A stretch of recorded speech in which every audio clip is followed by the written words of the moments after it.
തൊഴിൽ നിയമങ്ങൾ വളരെ ശക്തമായി നടപ്പാക്കുന്ന നാടാണ് കേരളം. എന്നാൽ ഇന്ത്യയിലെ മറ്റ് പല സംസ്ഥാനങ്ങളുടെയും സ്ഥിതി എന്താണെന്നറിയാമോ? അടിമവേലയും തൊഴിൽ ചൂഷണവുമൊക്കെ നടക്കുന്നുണ്ട്. കർണാടക ഹാസനിൽ കൃഷിയിടത്തിൽ നടക്കുന്ന അടിമവേലയെക്കുറിച്ചാണ് പറഞ്ഞു വരുന്നത്. ഒരു മലയാളി അടക്കം 18 തൊഴിലാളികളെ കർണാടക പോലീസ് രക്ഷപ്പെടുത്തി. നിരവധി തൊഴിലാളികളെ നിയമവിരുദ്ധമായി തടവിലാക്കിയിട്ടുണ്ടെന്നും കൂലിയില്ലാതെ ജോലി ചെയ്യിപ്പിക്കുന്നുണ്ടെന്നുമാണ് പോലീസിന് ലഭിച്ച വിവരം.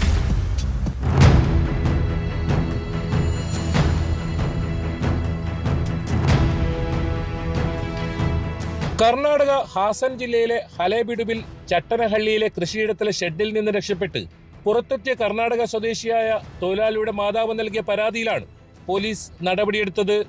2 മലയാളികളടക്കം 18 തൊഴിലാളികളിൽ കാസർഗോഡ് പുത്തിക സ്വദേശി ഉദയനെയും പോലീസ് രക്ഷപ്പെടുത്തുകയായിരുന്നു. ഉദയനെ കർണാടക റവന്യൂ ലേബർ പോലീസ് വകുപ്പുകളുടെ പ്രതിനിധികളടക്കം കാസർഗോഡ് ജില്ലാ കളക്ടറേറ്റിലെത്തി അധികൃതർക്ക് രേഖാമൂലം കൈമാറി. ഇവിടെ ശമ്പളം തന്നില്ല. ടോട്ടൽ 5 പേരുണ്ടായിരുന്നു. 5 പേരിൽ അവരെല്ലാം പോയി ശമ്പളം തന്നിട്ട് കുറേ 18 പേരുണ്ട്. കുട്ടി കാണിക്കുന്നത് ഇടയില്ല. അവിടെ പോയിട്ട് നമുക്ക് ശമ്പളം കൊടുത്തില്ല, പ്രശ്നമില്ല. ഞാൻ 1 വർഷം, പിന്നെ 1 വർഷം. ഹാസൻ പോലീസിന്റെ അന്വേഷണത്തിൽ അനധികൃതമായി നിരവധി തൊഴിലാളികളെ നിയമവിരുദ്ധമായി ഇത്തരത്തിൽ തടവിലാക്കിയിട്ടുണ്ടെന്നും കരാർ പ്രകാരമുള്ള വേതനം പോലും നൽകാതെ ഭീഷണിപ്പെടുത്തി നിർബന്ധിച്ച് ജോലി ചെയ്യിപ്പിക്കുന്നുണ്ടെന്നും കണ്ടെത്തി.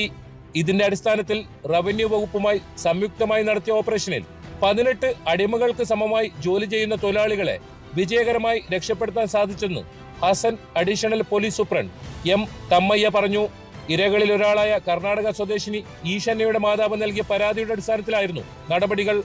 ഹാസൻ ജില്ലയിലെ ബേലൂർ താലൂക്കിലെ ചട്നഹള്ളി ഗ്രാമത്തിലെ ഇഞ്ചിപ്പാടത്തെ ഷെഡിൽ നിന്നാണ് 18 തൊഴിലാളികളെ പോലീസ് സാഹസികമായി രക്ഷിച്ചത്. കടുത്ത മനുഷ്യാവകാശ ലംഘനത്തിന്റെയും ബോണ്ടഡ് ലേബർ സിസ്റ്റത്തിന്റെ വ്യക്തമായ ലംഘനമായതിനാലാണ് പോലീസ് നടപടി കടുപ്പിച്ചതും തൊഴിലാളികളെ രക്ഷപ്പെടുത്തിയതും.